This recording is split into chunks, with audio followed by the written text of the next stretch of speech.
Welcome to ASP MVC। Previous session के अंदर हमने देखा कि हम किस तरह से स्टेट मैनेजमेंट को यूज़ कर सकते हैं और फिर फाइनली हमने मूव किया कि हम किस तरह से लॉग आउट के लिंक को किस वक्त शो करवाएं, यानी जब यूज़र लॉग इन हो जाए तभी लॉग आउट का बटन या लॉग आउट का लिंक शो हो ताकि हम सक्सेसफुली क्या कर सकें, लॉग आउट कर सकें। और इससे पहले तक लॉग आउट का शो होना ज़्यादा अप्रोप्रिएट नहीं है with respect to the dynamic website, कि जब उसकी ज़रूरत नहीं है तो वो चीज़ वहाँ पर शो क्यों हो रही है। ठीक है, अच्छा, इस सेशन के अंदर हमें ऑल्दो आगे जाकर जितने भी सेशंस हैं ऑनवर्ड हम टेम्पलेट पे काम करना चाहते हैं, लेकिन अभी यहाँ पर हमारा फोकस इन चीज़ पर है कि अगर आप इस वक्त देखो तो मैं लॉगिन पर मौजूद हूँ प्रोग्राम रन करने के बाद, लेकिन अगर मैं डायरेक्टली भी डैशबोर्ड को क्लिक करूं तो अगर उसका व्यू जनरेट होगा तो यकीनी तौर पर मैं डैशबोर्ड पर पहुंच जाऊंगा। लेकिन हमें रिस्ट्रिक्ट करना है कि अभी डैशबोर्ड यहाँ पर उसे मिलना नहीं है, अभी हमें देखना होगा क्या मसला है, लेकिन डैशबोर्ड उस वक्त तक ना आए जब तक यूजर लॉग इन नहीं कर रहा है। तो इस रिस्ट्रिक्शन को करने के लिए हमें क्या करना होगा, एक कंडीशन देनी होगी, क्योंकि सबसे पहले तो मैं व्यू दिखा देता हूँ। डैशबोर्ड उसका नाम नहीं है बल्कि यूजर डैशबोर्ड है। मैंने उसको क्लिक किया तो यूजर डैशबोर्ड पर मैं डायरेक्टली क्या कर जाऊंगा, जंप कर जाऊंगा। अगर मेरा प्रोग्राम चल रहा होगा, ये ऑफ हो गया सर्वर, मैं सर्वर दोबारा ऑन करता हूँ अपना, ठीक है, और इस पेज को रिफ्रेश करता हूँ। देख रहे हो कि डैशबोर्ड पर तो मैं आ जा रहा हूँ ऑल्दो मैं लॉगिन करूं या ना करूं, लेकिन हमने प्रीवियस सेशन पे देखा था कि डैशबोर्ड पर उसी वक्त नाम लिखा हुआ आएगा जब यूजर सक्सेसफुली लॉगिन होगा, राइट नेम और यूजर नेम से। लेकिन अब हम ये चाहते हैं कि यूजर डैशबोर्ड के इस व्यू पर यानी इस पेज पर जा ही ना सके जब तक वो लॉगिन ना करे। ठीक है, और ये एक बेसिक सिनेरियो है, यानी जब प्रोफेशनली वेबसाइट पर ऐसा होता है कि आप कोई भी प्रोडक्ट को उस वक्त तक नहीं खरीद सकते या देख सकते जब तक आप लॉगिन ना करें। ठीक है, लिहाजा इस चीज के लिए हम एक छोटी सी चेंजेस करनी होगी डैशबोर्ड के व्यू पे, जहां डैशबोर्ड के व्यू पर हम ये चेक करवा रहे हैं कि अगर सेशन का नाम मौजूद है तो सेशन को प्रिंट करवाओ, तो उसी के एल्स पे हम क्या करवा देंगे कि अगर कोई सेशन ही अलाइव नहीं है आपके पास तो तुम डैशबोर्ड को भी शो ना करो, बल्कि डायरेक्ट कहां चले जाओ, लॉगिन के पेज पर चले जाओ, यानी लॉगिन के व्यू पे चले जाओ। तो लेट्स सी, इसके लिए हम अपने डैशबोर्ड के व्यू पर आते हैं।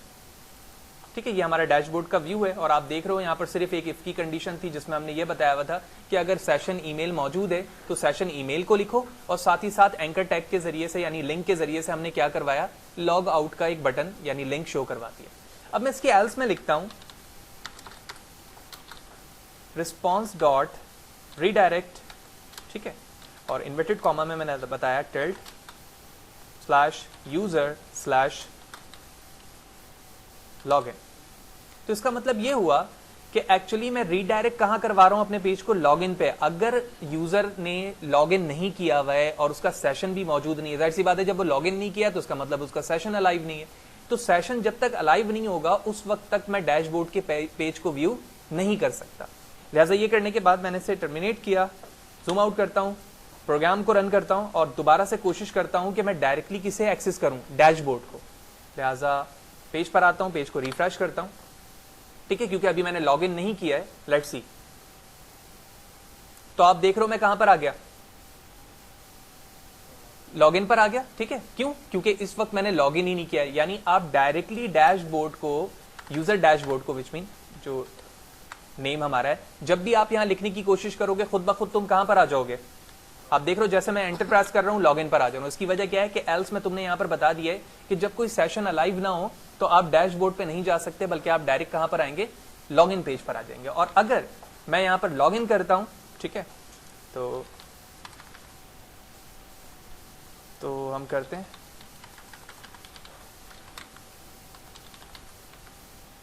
तो लॉगिन पे क्लिक किया, okay there is something wrong, sequence more than one element. एक और दफ़ा ट्राई करते हैं, हो सकता है यूज़र नेम में कुछ गलती हो। तो मैं यहाँ से यूज़र नेम कॉपी कर लेता हूँ इस दफ़ा, और इसके पासवर्ड को भी कॉपी कर लेते हैं ताकि मैं डायरेक्टली जंप कर सकूँ, और सक्सेसफुली मैं लॉगिन हो चुका हूँ। लिहाजा अब आप देख रहे हो कि अब अगर मैं दोबारा से यहाँ पर डैशबोर्ड पे लिखूंगा भी, यानी मैं कैंसिल करके दूसरे पेज पे भी जाता हूँ और यहाँ पर dashboard, user dashboard directly access करना चाहता हूँ तो मैं कर पा रहा हूँ। क्यों? क्योंकि अभी तक मेरा सेशन अलाइव है। जैसे ही सेशन आपका खत्म होगा और आप कोशिश करोगे, यानी कुछ देर के बाद, जैसे सेशन आपका 1 मिनट में या वट एवर जो भी हमारा सिनेरियो था सेशन के टॉपिक पे हम देख चुके हैं कि वो किस किस तरह से डिस्ट्रॉय किया जाता है, यानी जैसे मैं लॉग आउट किया तो विच मीन डिस्ट्रॉय हो गया। तो जैसे डिस्ट्रॉय हुआ है तो अब अगर मैं डैशबोर्ड को हासिल करना चाहूंगा तो मैं डैशबोर्ड को व्यू नहीं कर पा रहा हूँ। क्यों? क्योंकि हमने वो कंडीशन दे दिया वहां पर।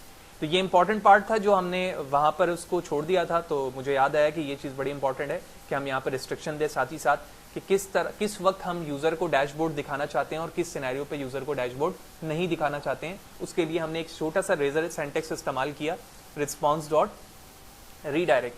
अपकमिंग सेशन पर हम टेम्पलेट पे काम करेंगे तो, लेकिन उसके बाद जब हम जाएंगे तो हम तफसीलन पढ़ेंगे रेजर सिंटैक्स को, यानी @ के साथ जो यहाँ पर रेजर सिंटैक्स है ये किस चीज को इंप्लीमेंट करता है, किस तरह से आप C# और HTML के कोड को इम्बेंड करते हैं, यानी कंबाइन करके अपने व्यू पर रिप्रेजेंट करवा रहे होते हैं। वहां पर हम बिल्कुल स्क्रैच से देखेंगे ताकि और भी अच्छी तरीके से ये तमाम चीजें हमें समझ पे आ जाए।